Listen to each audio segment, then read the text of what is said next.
to So work. yeah, so Marcus, let me ask you this. I know you just mentioned coaching. So Hmm. something that I've spent a little small time in doing, but definitely has been more like coaching in an all-star game or something like that, short period of time. But more or less, I want to ask you a question about kind of getting labeled, right? And now Yeah. that you're working with players and working in the football system, do you think that players that get labeled now, when you see them, how do you try to work with that player to keep them from being labeled? And the reason why I say that is because when I came into the league, the first thing that I heard from some of the coaches was like, "You're not big enough, you're not strong enough. You know, you don't look like an NFL running back when you walk down the tunnel." And I'm like, "Well, what does an NFL running back look like that walks through the Hmm. tunnel?" Right? And they're like, "Look at Eddie George, that's an NFL running back. You know what I mean? Standing at 6'3". But it was one of those things that I didn't let that get me down.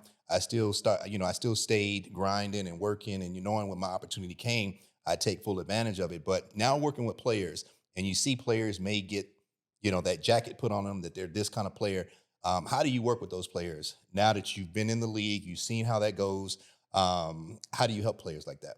I think the biggest thing is that I know how to fit in. With us understanding that it's this game of football is a systematic game. Yes. What I mean, there's a bunch of system that flows across the NFL, and if you can just all you got to do is just be able to for one is to teach them the fundamentals. What I mean, let them understand that it's that you got to be an excellent teammate.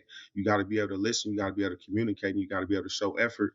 What I mean, and then it takes the next steps. What I mean, you got to be able to do your job, know your job, and be able to hold yourself accountable. And then it's under, like you said, and then I take that whole little thing and I add it back into then we add in the system.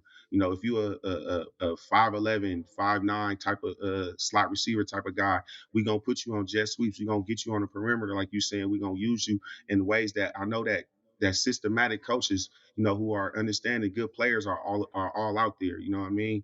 You just gotta be able to be put in the right system. And so I'm using them in the best ways that I can allow for them to show their natural ability.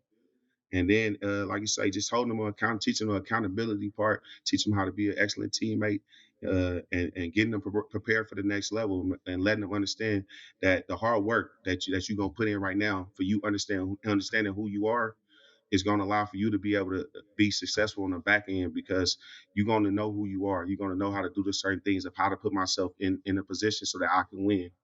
That's good. He mentioned fundamentals, man. Any player that mentions fundamentals, born to be a coach. Yeah. Hmm. Because some of the coaches we've had on the show, they talk about how some of those fundamentals sometimes fall to the wayside, Yeah. but all the coaches are preaching fundamentals, fundamentals, bringing it back to that. So that's good. You got a good head on your shoulders. Before we let you go, I just want to share some of your favorite memories, man, from your pro career. Mhm. Maybe you did someone dirty. It was a sick play. It was a nice little get back. Yeah. What jumps to mind, man? I'm gonna say my favorite. I'm gonna give you two. My trip to London, my rookie year.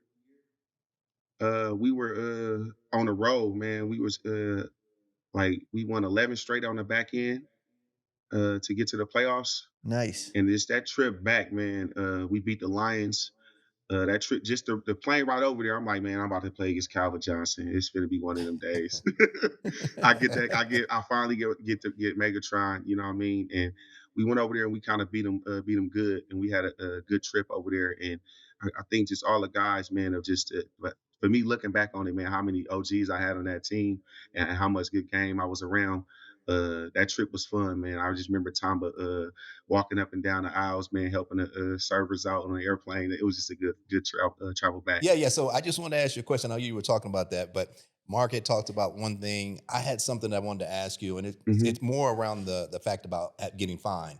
So now when fines are issued in the NFL, the one thing that's good about it, Mark, that comes out of it is that those fines are split between the NFL and the NFLPA, and so our union is able to also utilize those fines that come on Sunday to be able to go back into to the community. Now, I know when you were playing, you were probably fine, of course. Hmm. When I played, there was a couple of times where I was fined as well, but my fines were anywhere from between 2,500 to 5,000, man. Um, if you were fined and when you were fined, man, what was the most that you might have had to come out of pocket for being fined, and what did you do to get Uh, fined? I think my most heftiest fine was me in New York throwing the flag in the stands, man. Yeah. And just the whole story about throwing the flag into the stands, man, that day was a long and rough day. You know what I mean? Just pulling into the stadium. Uh, my college teammate from college, Austin Trevelyan Jenkins, he was the tight end for the Jets at the time.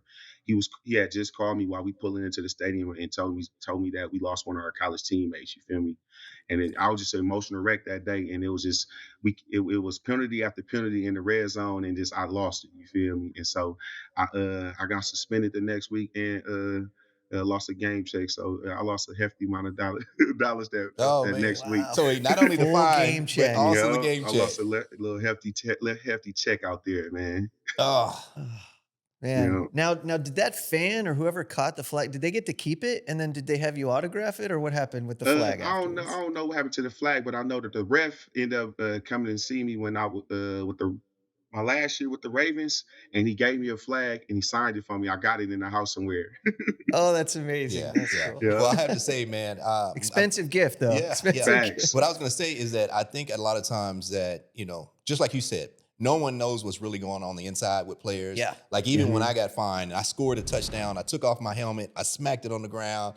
I didn't realize I was going to get fined, but of course on that Tuesday, Wednesday, man, I had that letter come in. Yeah, But there's a lot of times where players, man, they just get this situation where they get this jacket thrown on them. yeah, Oh, this is this type of player. You know what I mean? They're hard to work with. But there's always something that's beneath everything that goes Yeah. on with the Yeah, NFL yeah. player. And that kind of speaks to even your situation. You know what I mean?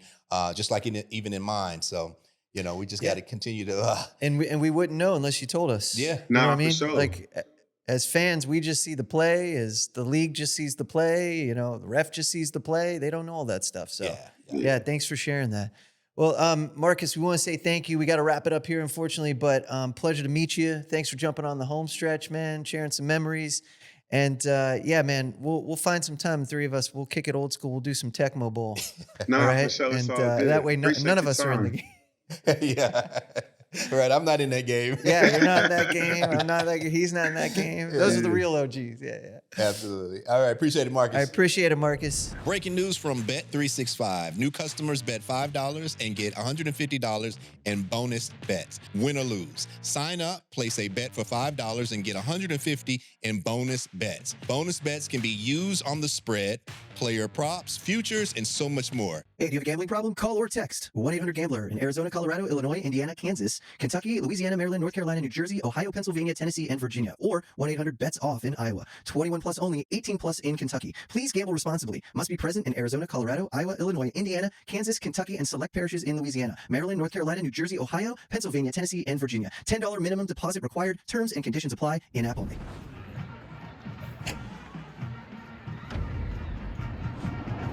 This has been a Playmaker production.